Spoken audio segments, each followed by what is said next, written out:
The great priest was terribly shaken and, the next day, called a meeting of his priests, telling them of his dream.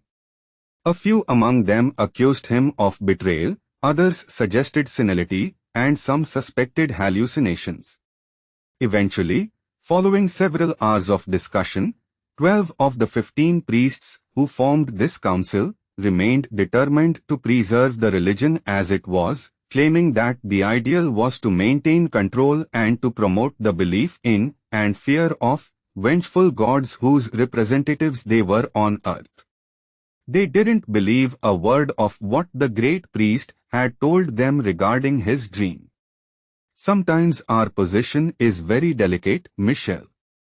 We could have appeared with our spacecraft and spoken directly to the priests, but they were able to identify vessels from space, having had them too, before the secession. They would have attacked us immediately, no questions asked, for they were very suspicious and fearful of losing their preeminence within their nation. They had formed an army and possessed quite powerful weapons, to be used to counter possible revolutions. We could also have destroyed them and spoken directly to the people in order to lead them back to the right path, but, psychologically, this would have been a mistake. These people were accustomed to obeying their priests and would not have understood why we interfered in the affairs of their country, thus all would have been spoiled. So it was that one night we flew above the country at an altitude of 10,000 meters in one of our tools phase. The temple and the holy city were situated about 1 kilometer from the town.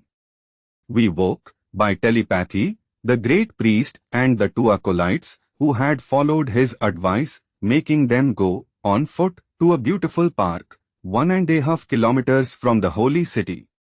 Then, by collective hallucination, we had the guards open the jails and release the prisoners. Servants, soldiers. In fact, all the inhabitants of the holy city, with the exception of the 12 evil priests, were evacuated. Inspired by strange visions in the sky, everyone ran for the other end of the town.